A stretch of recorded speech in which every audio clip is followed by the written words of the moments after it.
nggak langsung rame. Bener. Iya. Bener. Nggak langsung rame, yang nonton tuh kayak nggak banyak ya. Lama tak terdengar kabarnya, Bisma, personil grup musik Smash punya kesibukan baru. Rafael Tan, Bisma, dan kawan-kawan mengaku kini membuka sebuah warung. Bukan warung biasa, warung Smash ini diberi nama Warung Cenat-Cenut.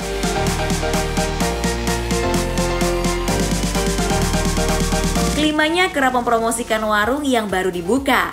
Latar yang digunakan untuk berjualan pun dipenuhi barang dagangan, mulai dari minuman saset, makanan ringan, sabun, sampo, hingga obat-obatan, mirip dengan warung pada umumnya. Lantas apa alasan Smash membuka warung sebagai kegiatannya saat ini? Project mungkin sekitar bulan depan kita bakal kolaborasi sama musisi senior. Ada satu band Indonesia.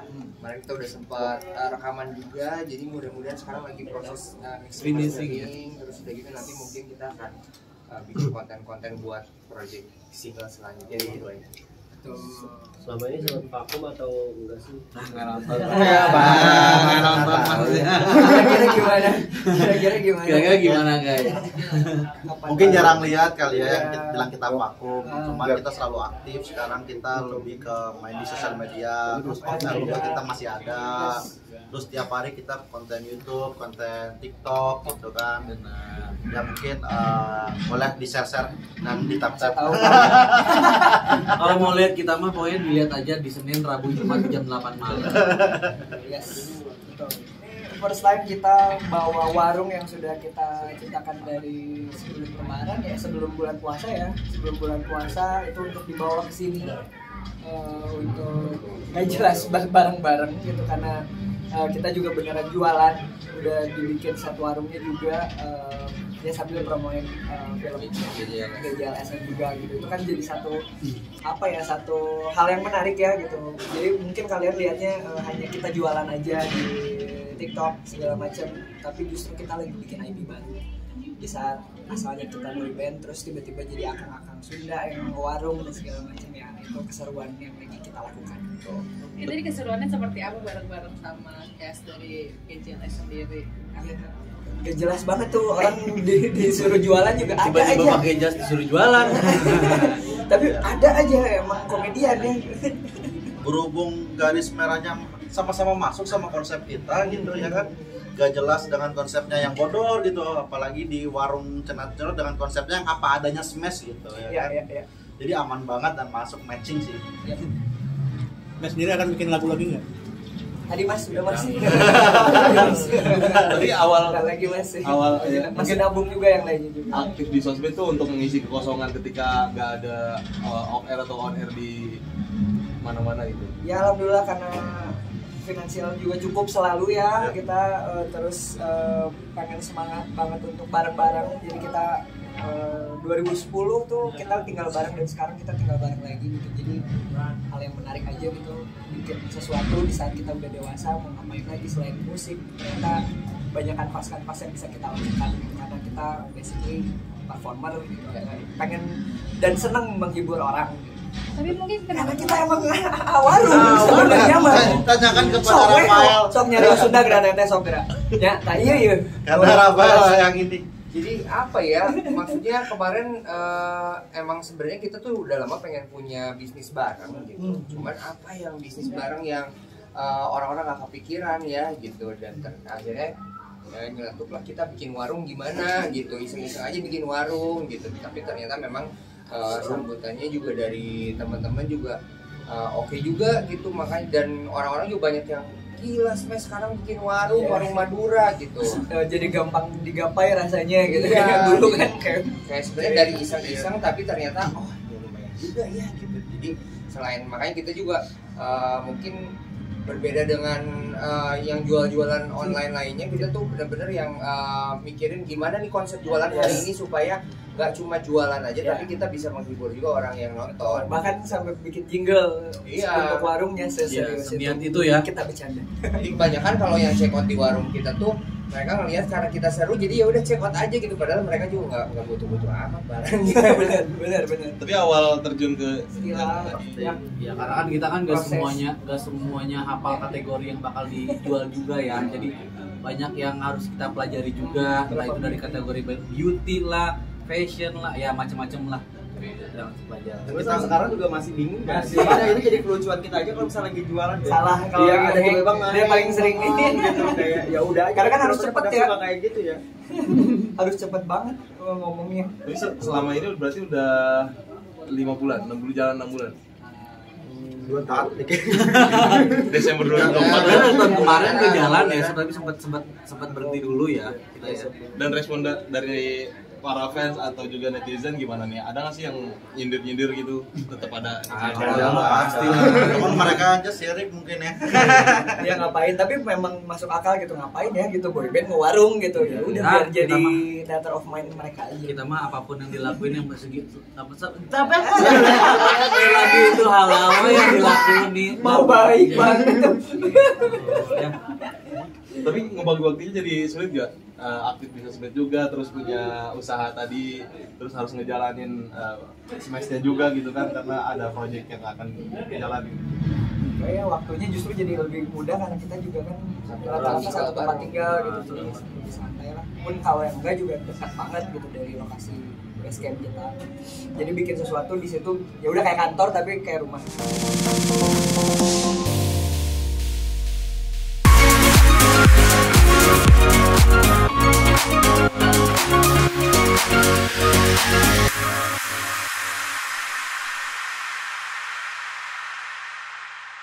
Kalau mau adem harus pakai apa? Siapa yang tak kenal Arafa Rianti? Komedian muda berbakat yang dikenal lewat gaya humornya yang khas dan kalem ini, kini sedang sibuk mengembangkan karir di luar panggung stand up. Tak cuma ngelawak, Arafah kini juga tengah sibuk membuat podcast bersama sang adik bernama Halda. Di dalam podcastnya, Arafah menghadirkan obrolan santai, lucu, tetapi juga penuh makna. Chemistry kakak beradik ini menjadi daya tarik utama untuk membuat pendengar betah dan merasa nyaman mendengarkan podcast ini. Tak hanya itu, dari panggung stand up, kini Arafah juga melebarkan sayap ke dunia audio dan literasi. Itu adalah bukti jika komedian bisa menjadi pintu kemana saja, asal dijalani dengan hati dan konsisten.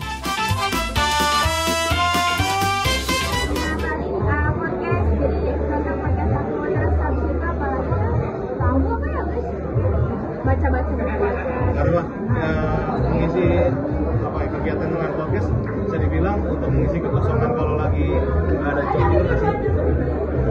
Iya, makanya. Tapi ya kalau dibilang ada job nggak ada job ya seperti kayak kalau dunia internetnya gitu ya kalau ada job ya kalau nggak ada ya nyari juga sih gitu jadi ya so aja lah. Tapi waktu pertama kali itu kan bisa dibilang sebagai pembawa acara gitu, ada kesulitan sendiri nggak sih? Iya, karena tuh kadang-kadang tuh kita tuh kalau podcast gitu kan pakai kertas gitu kan, terus kadang-kadang suka yang kayak nyelak gitu kayak ternyata ini motong ya gitu-gitu, padahal kayak gitu banget gitu, tapi kayak karena motong jadi kayak kesalahan gitu, jadi kesalahan gitu. Tapi karena terus juga sekarang jadi media partner juga, jadinya kayak aku seneng banget dipercaya sama kayak film-film buat promo juga, jadi aku seneng aja di situ. Tapi berencana nggak sih waktu awal terjun ke dunia podcast itu bakal banyak yang suka gitu netizen? Enggak banget, tapi aku karena aku suka nongkrong dan aku suka ngobrol, jadinya aku tuh suka banget sama podcast, jadi berasa kerja tapi berasa nggak kerja. Gimana sih kita ngobrol sama orang biasa gitu, terus itu hasil tiap hari kita gitu, emang kita suka ngobrol, jadi aku suka banget sih kayak podcast-podcast gitu. Tapi kan itu kan mungkin ada tim kreatifnya gitu ya, tapi ada nggak sih ide-ide yang dituangin sama Arafah sama Halda sendiri? Nah, enggak ada tim kreatifnya aku sama Halda, jadi itu bener-bener kita tuh jarang buat pakai skrip, jadi langsung aja gitu kayak apa yang kita pikirin itu yang kita tanyain gitu, jadi kita nggak pernah nanya yang berat-berat banget gitu, karena kita merasa kayak ya udah kita mau nongkrong aja gitu, ibarat nongkrong ya udah mau ada siapa kayak artis gede, jadi kita nongkrong aja gitu. Tapi biasanya dari kakak atau Kak Alda ide-idenya? Dari aku sih, Halda tuh kayak cuman ya udahlah kayak nerusin aja gitu. Tapi kerja bareng sama adik gimana sih rasanya? Seru banget kerja sama keluarga, ya walaupun kalau lagi berantem diem-dieman ya di rumah nggak tegur-teguran, tapi cuma berapa hari doang terus juga nanti udah hilang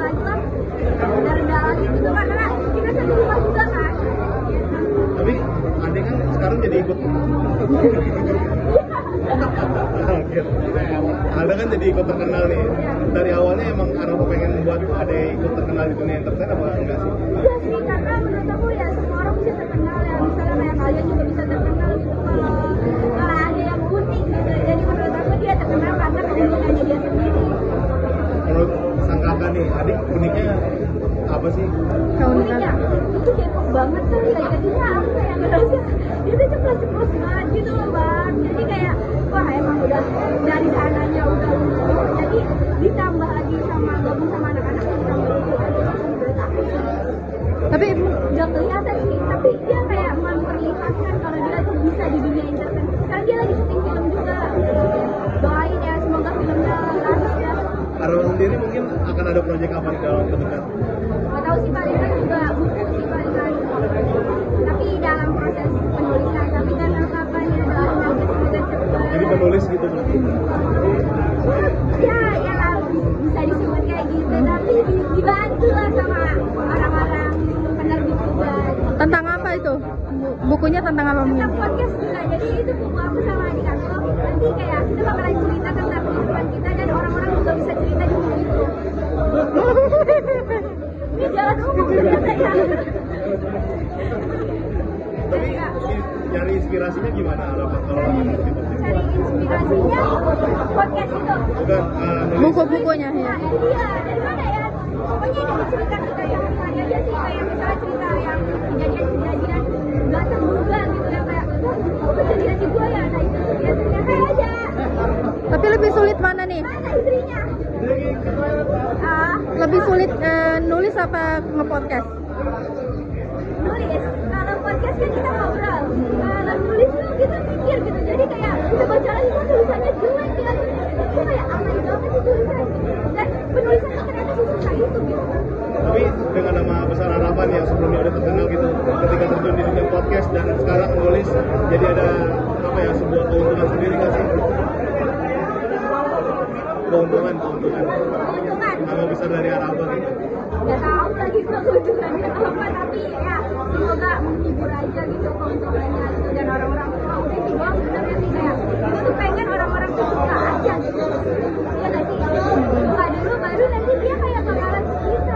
Dan terbukti di podcast juga banyak yang suka gitu. Amin dong.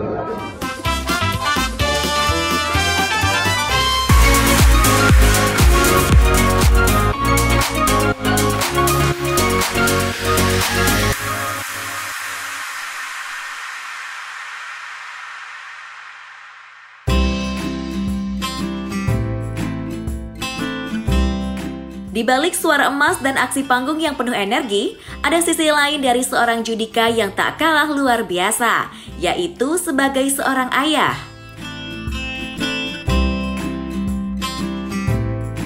Baru-baru ini, Judika membagikan cerita manis tentang buah hatinya yang masih berusia 5 bulan. Bayi kecil ini menjadi sumber kebahagiaan baru di keluarga Judika dan Duma. Sebagai ayah 3 anak, Judika tak hanya sibuk dengan dunia musik, dan di tengah jadwal yang padat, penyanyi jebolan Indonesian Idol itu juga tetap berusaha menjadi figur ayah yang hangat dan suportif. Ia juga aktif membantu Duma dalam mengurus anak-anak di rumah. Jadi masih mau merangkak, udah bisa guling-guling di kasur. Yang bayi ya, Juan Deo namanya. Jadi anakku kan namanya Deo semua ya. Dari Cleo Deo Mora, terus Judeo Volante sama Juan Deo. Jadi Juan nih sekarang tanggal 29 nanti dia masuk 6. Tanggal 29 nanti dia masuk 6 tahun.